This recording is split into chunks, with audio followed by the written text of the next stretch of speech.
Red టీవీలో మీ వ్యాపార ప్రకటనల కోసం ఈ నంబర్ ని సంప్రదించండి 6281747728.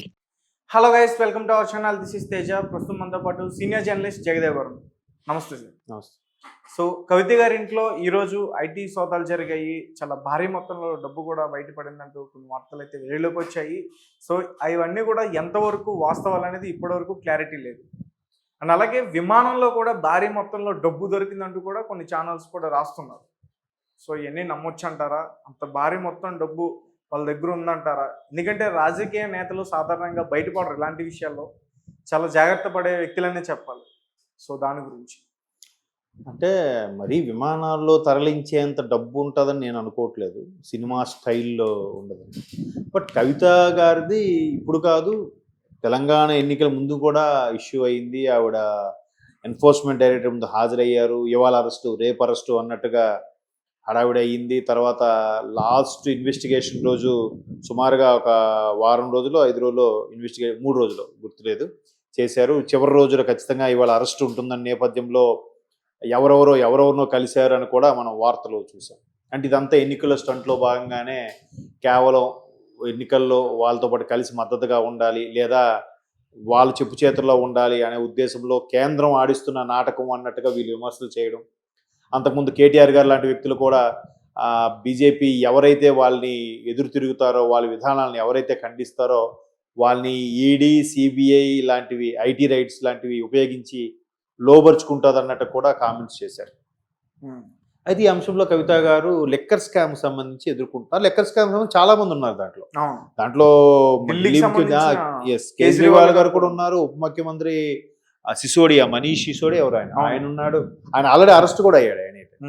సో ఈ కేజ్రీవాల్ గారు అంశం ఏంటంటే, కేజ్రీవాల్ గారు టీడీపీకి యాంటీగా ఎప్పుడు చేస్తూ ఉంటాడు. ఆయన కూడా ఆప్ అధ్యక్షుడు, ఆమ్ ఆద్మీ పార్టీ అధ్యక్షుడు ఆయన. సో ఇట్లాంటి నేపథ్యంలో కవిత గారికి అక్కడ సమన్లు రావడం, వెళ్ళడం, ముందు కవిత గారిని ఒక సాక్షిగానే పెట్టారు, విట్నెస్ పరంగానే పెట్టారు ఆవిడ. బట్ ఇప్పుడు నిందితురాలుగా ఛార్జ్ షీట్ కూడా రెడీ చేశారంట సిబిఐ వాళ్ళు.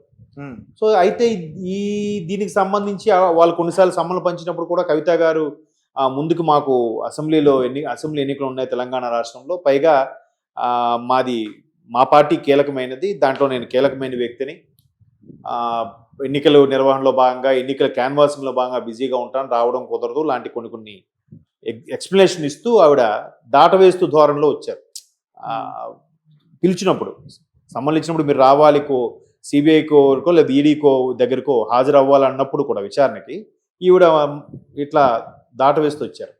సో కొన్ని మాట్లాడాక కొన్ని విషయాలు దొరికారని కూడా వార్తలో చూసాం. ఆవిడ ఫోన్ వివరాలు తీస్తే, వాట్సాప్ డీటెయిల్స్ కానీ మిగతా డీటెయిల్స్ తీసినప్పుడు ఈ లిక్కర్ స్కామ్కి సంబంధించిన వ్యక్తులతో సత్సంబంధాలు ఉన్నాయి అన్నట్టుగా కూడా కొన్ని రకాల వార్తలు చూసాం. అయితే అప్పుడు ఆవిడ 2 ఫోన్లు వాడుతారు. ఆ 2 ఫోన్లు కూడా ఈడీ తీసుకుంది, వాళ్ళ ఆధీనంలో పెట్టుకుంది అని కూడా చెప్పడం.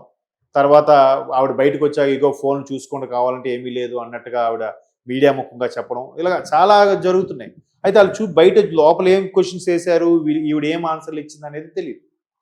బయటకు వచ్చిన తర్వాత వీళ్ళు చెప్పే హావభావ ప్రకటనలు ఏవైతే ఉంటాయో, లేదు నేను నిర్దోషిని, నిరపరాధిని, నాకు ఎటువంటి లేవు అని చెప్పడం వేరు, ఇంకేం జరగలేదు లోపల, ప్లీజ్ ఎక్స్క్యూజ్ మీ అని చెప్పినే వెళ్ళిపోతూ వచ్చారు మీడియా పరంగా. ఎక్కడికి దగ్గరగా వచ్చి వాళ్ళు అడిగే ప్రశ్నలకి ఓపికగా సమాధానం ఇచ్చే పరిస్థితి అయితే లేదు. సంబట్ ఏదో మిస్టేక్ అయితే జరుగుండొచ్చు. సో దాని మీద బీజేపీ కూడా ఎవరిని పడితే వాళ్ళని అరెస్ట్ చేసి చేయలేదుగా. ఎంతో కొంత అవకాశం ఉంటేనే వాళ్ళు రైడ్స్ ఏమి చేయిస్తారు. అంటే బీజేపీ వాళ్ళు చేయించారు అంటున్నారు కాబట్టి. బట్ ఎవరు చేయించారో లేదు, అధికారులే వాళ్ళు స్వతసిద్ధంగా వాళ్ళకి ఎవరికో వచ్చిన కొంతమంది లేఖలు రాస్తుంటారు, పలానా రాష్ట్రంలో పలానా వ్యక్తికి ఎట్లా ఉన్నాయి, మీరు చర్యలు తీసుకోరా అని. కొంతమంది రిటైర్డ్ లాయర్సు, కొంతమంది పోలీస్ ఆఫీసర్ లాంటి వాళ్ళు ఇట్లాంటి అన్యాయాలను తట్టుకోలేక లేఖలు అవి రాస్తుంటారు. సో అలా కూడా అధికారులు దాన్ని సుమోటోగా స్వీకరించి రైడ్స్ చేయొచ్చు, వాళ్ళ మీద చర్యలు తీసుకోవచ్చు. సో కాకపోతే ఎవరేం చేసినా కూడా కేంద్రంలో ఎన్డీఏ ప్రభుత్వం ఉంది కాబట్టి, బీజేపీ ప్రభుత్వం ఉంది కాబట్టి ఇంకా వాళ్ళే చేయించారులే అనే ముద్ర అయితే వచ్చేస్తుంది, అంతే కదా. రాష్ట్రంలో ఎక్కడే తొక్కిసలాట జరిగినా ఫస్ట్ రాష్ట్ర ప్రభుత్వం సరైన చర్యలు తీసుకోలేదబ్బా అనేస్తుంది. ఆ చర్యలు తీసుకోవాల్సింది ఆ పోలీస్ బాసు ఆయన తీసుకోకపోయినా రాష్ట్ర ప్రభుత్వానికే మచ్చ, లేదంటే కింద స్థాయి ఎస్ఐ అనే వ్యక్తి కూడా సరిగ్గా చేయకపోయినా రాష్ట్ర ప్రభుత్వానికే మచ్చ. అలాగా ఏ రైట్స్ చేంజ్ చేసినా కూడా కేంద్ర ప్రభుత్వంలో ఎవరుంటే వాళ్ళ మీద బురద జల్లుతూ ఉంటారు సాధారణంగా. సో అట్లా జల్లినప్పుడు ఎందుకు జల్లుతారు? ఇప్పుడు జల్లారు, మీరు నిర్దోషిగా బయటికి రావచ్చు కదా మీ దగ్గర ఇవి లేకపోతే. ఇన్ని రోజులుగా డ్రాగన్ ఎందుకు అవుతుంది? నెక్స్ట్ వాళ్ళు అడిగిన ప్రశ్నలకి కొన్ని రకాలుగా వాటికి ఆన్సర్లకి మొత్తానికి వాళ్ళు ఈవిని కూడా దోషి కింద యాడ్ చేశారు. అయితే ఏ క్షణాన్ని అరెస్ట్ అవ్వచ్చు అని చెప్పి ఆవిడ అరెస్ట్ అవ్వకుండా ఎన్నికలు ఉన్నాయి లేకపోతే ఏదో సాకు చెప్పి సుప్రీంకోర్టు పిటిషన్ వేశారు. అది ఈరోజు విచారణకు రానుంది. మేబీ సుప్రీంకోర్టు అది కొట్టేసింది అనుకోండి, ఇంకా వీళ్ళ ఇష్టం, వీళ్ళు నచ్చినట్టుగా అరెస్ట్ చేసుకుంటారో లేదంటే ఇంకా రిమాండ్కి తరలిస్తారో లేదంటే మళ్ళీ ఇంకోసారి రావాల్సి ఉంటుంది ప్రస్తుతానికి వెళ్ళండి అని జస్ట్ బెదిరించి వదిలేస్తారో తెలియదు. ఓకే సార్, అలాగే ఒక రకంగా దీన్ని ఎలా చూడాలంటారంటే కాంగ్రెస్ ప్రభుత్వం వీళ్ళందరి మీద కూడా కక్ష చర్య సాధింపు కోసం ఏమన్నా చేస్తుందని అనుకోవచ్చా? కానీ ఇప్పుడు సెంట్రల్లో నేను ఇంతకుముందు అదే మాట్లాడాను కదా, సెంట్రల్లో ఉన్నది బీజేపీ, మరి కాంగ్రెస్ ప్రభుత్వం కిందగా మచ్చ ఆపాదించారు. సెంట్రల్లో ఉన్న బీజేపీ కాబట్టి బీజేపీయే ఇప్పుడు అలా అనుకుంటే జగన్మోహన్ రెడ్డి గారు 10 ఏళ్ళ నుంచి బెయిల్ మీదే ఉన్నారు. మరి కాంగ్రెస్కి పడకే అప్పుడులో జగన్మోహన్ రెడ్డి గారిని అరెస్ట్ చేయించిందని కూడా వార్తలు వచ్చాయి. ప్రెజర్ పెట్టే అవకాశం ఉండొచ్చు కదా నాయకుల దగ్గర నుంచి. అదే అలా దానికే నేనేం చెప్పానంటే ప్రెజర్ పెట్టొచ్చు, లేదంటే వాళ్ళ దాంట్లో పాత రిటైర్డ్ పర్సన్స్ కొంతమంది వాళ్ళతో లేఖలైనా రాయించవచ్చు, వాళ్ళతో కంప్లైంట్లైనా ఇప్పించవచ్చు, జరిగి ఉండొచ్చు. కానీ మరి అక్కడ కవిత గారి మీద తీసుకున్న యాక్షన్ ఇక్కడ జగన్మోహన్ రెడ్డి గారి మీద ఎందుకు తీసుకోవట్లేదు? అంటే జగన్మోహన్ రెడ్డి గారు బీజేపీ మరలా పొత్తులో భాగం అనుకోవాలా? ఒకవైపు టీడీపీ జనసేనతో పొత్తులో భాగంగా ఉంది ఇప్పుడు ఆంధ్రాలో. మరి జగన్మోహన్ రెడ్డి గారిని ఎందుకు కాపాడుతున్నట్టు బీజేపీ అలాగైతే?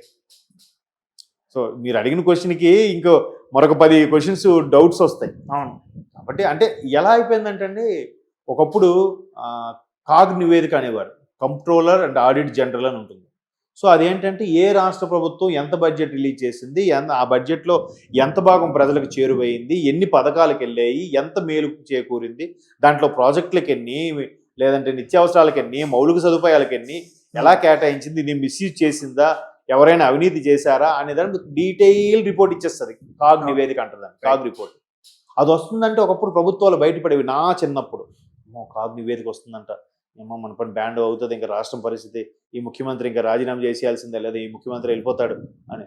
ఇప్పుడు ఆ కాగ్ వస్తే రాను ఏదో పేపర్ ఇస్తాడు అన్నట్టుగా, ఈనాడు పేపర్ వచ్చిందా పొద్దున్న అన్నట్టుగా ఉంది పరిస్థితి. ఓకే, ఎవరు భయపడట్లేదు. ఓకే, అంటే ఇప్పుడు ఈ ఐటీ సోదా జరిగింది కాబట్టి కవిత గారి ఇంట్లో దీన్ని ఒక పొలిటికల్ స్టంట్ కింద చెప్పుకోవచ్చా? ఎందుకంటే గతంలో లిక్కర్ స్కామ్ వచ్చినప్పుడు కూడా కాంగ్రెస్ మాటను తీసుకొచ్చింది, బీజేపీ పార్టీ టీఆర్ఎస్ పార్టీ ఒకటే, కావాలనేది అంత డ్రామా చేస్తున్నారు, వాళ్ళ మీద జనాలకి తెలియకుండా ఉండడానికే వాళ్ళ మీద వాళ్ళే పెట్టించుకుంటున్నారు. సో మరి ఇప్పుడు లోక్సభ ఎన్నికలు వస్తున్నాయి, పార్లమెంట్ ఎలక్షన్స్ వస్తున్నాయి కాబట్టి ఇది కూడా ఒక వేలో పొలిటికల్ స్టంట్ అయ్యే అవకాశం ఉంటుందా, మేమిద్దరం ఒకటి కాదని చెప్పడానికి? అయ్యుండొచ్చు కూడా, అయ్యుండొచ్చు. ఎందుకంటే ఇప్పుడు మొన్న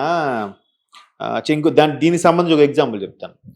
సరిగ్గా ఎన్నికల పోలింగ్ ముందు రోజు నాగార్ సాగర్ దగ్గర ఒకవైపు ఆంధ్ర పోలీసులు తెలంగాణ పోలీసులు మోహరించారు భారీ సంఖ్యలో. ఎందుకు వాటర్ కోసం, దేనికి రీజన్ తెలియదు. వాటర్ ఏం వదలనలేదుగా, వీళ్ళకి ఇవ్వాల్సిన కృష్ణా జిల్లాలో రావాల్సిన ఇచ్చారుగా. ఎందుకు మోహరించారు? జస్ట్ జనాల దృష్టి మళ్లించడానికి. లేదు బీఆర్ఎస్ను వైసీపీ ఒకటి కాదు అని చెప్పే ప్రయత్నం. ఇప్పుడు జనాలు సామాన్యులు కాదు కదా. అయిపోయిన తర్వాత అక్కడికి ముఖ్యమంత్రి రేవంత్ రెడ్డి గారు వచ్చారు. ఆయన ఏమన్నారు, ఆనాడు మీరు మమ్మల్ని మభ్యపెట్టడానికి, మా మీద ఉన్న కాన్సన్ట్రేషన్ డైవర్ట్ చేయడానికే మీ కేసీఆర్ గారు ఒకవైపు ఆల్ పోలీసుల్ని ఒక వీల్ పోలీసుల్ని అక్కడ మోహరింపు చేయలేదా? ఇప్పుడు రమ్మనండి, ఒక జగన్మోహన్ రెడ్డి అప్పుడు వచ్చి వెళ్ళడం కాదు నాగార్జున సాగర్కి, ఇప్పుడు నేను ముఖ్యమంత్రి ఉన్నప్పుడు ఇప్పుడు నా రాష్ట్రంకి వచ్చి వెళ్ళమనండి చూద్దాం అన్నట్టుగా సవాల్ విసిరారు. అవునా? అసెంబ్లీ సాక్షిగా కూడా మాట్లాడారు రేవంత్ రెడ్డి గారు. సో అంటే అక్కడ కూడా కేసీఆర్ గారు జగన్మోహన్ రెడ్డి గారు పొత్తుల్లో లేరని చెప్పడానికి చేసే ప్రయత్నంలాగా అనిపించింది ఆ పోలీసులు మోహరింపు. ఇప్పుడు కూడా రేపు సార్వత్రిక ఎన్నికలకు కూడా, లోక్సభ ఎన్నికలకు కూడా బీఆర్ఎస్ బీజేపీ కలిసే వెళ్తాయని వార్తలు వస్తున్నాయి. కాకపోతే అక్కడ ఆల్రెడీ ఎన్డీఏ కూటమిలో టీడీపీ ఉంది కాబట్టి కేసీఆర్ గారికి తగిన ప్రాధాన్యత ఉండదేమో అని కేసీఆర్ గారే స్టెప్ బ్యాక్ అవుతున్నారు అన్నట్టు కూడా వార్తలు వచ్చాయి. సో మళ్ళీ ఎన్డీఏలోకి ఆహ్వానించడానికి కవిత గారికి అరెస్ట్ అనేది ఝలక్కిస్తున్నారా, లేదా రాష్ట్ర ప్రజలను మభ్యపెట్టడానికి బీఆర్ఎస్ బీజేపీ ఒకటి కాదు అని చెప్పడానికి అరెస్ట్ చేస్తున్నారా అనేది ప్రజలు, ఆ వర్గం ఆలోచించే వాళ్ళకి ఒక వర్గం ఉంటుంది, ఈ రకంగా ఆలోచించే ఒక వర్గం ఉంటుంది. రెండు క్లబ్ చేసి ఎలా అయితే రాజకీయ ప్రయోజనాలు ఉంటాయో వీళ్ళిద్దరూ అందుకే ప్లాన్ వేస్తారని కూడా ఆలోచించే వర్గాలు కూడా ఉంటాయి. Okay sir. సో ఇక్కడ మాలాంటి విశ్లేషకులు అయితే వీటన్నిటికీ అతీతంగా ఇంకొంచెం ఎక్కువ ఆలోచిస్తారు. లేదు అయితే నీ మహిమ అవపోతే నా మహిమ అన్నట్టుగా రెండు రకాలుగా బ్యాలెన్స్గా వెళ్తున్నట్టుంది బీజేపీ. ఎందుకంటే బీజేపీ వ్యూహాలు ఒక పట్టాన అందుచెక్కవు. ముందు ఇలా అనిపిస్తాయి, తర్వాత వాళ్ళ వ్యూహాలు డిఫరెంట్గా ఉంటాయి. మేబీ మీరు అన్నట్టు కూడా అయి ఉండొచ్చు మేము ఒకటి కాదు అని చెప్పడానికి. ఎందుకంటే సర్వేలు కూడా ఏం చెప్తున్నాయంట, కాంగ్రెస్కే దగ్గర 10 వస్తాయి, బీఆర్ఎస్కి 3, బీజేపీకి 3 వస్తాయి, 1 ఎంఐఎంకి వస్తుంది అన్నట్టు కూడా సర్వేలు చెప్తున్నాయండి. సో అక్కడ బీఆర్ఎస్ బీజేపీ కలిసి కాబట్టి 6 అవుతున్నాయి అన్నట్టు కదా. చూద్దాం. Okay sir, thank you so much.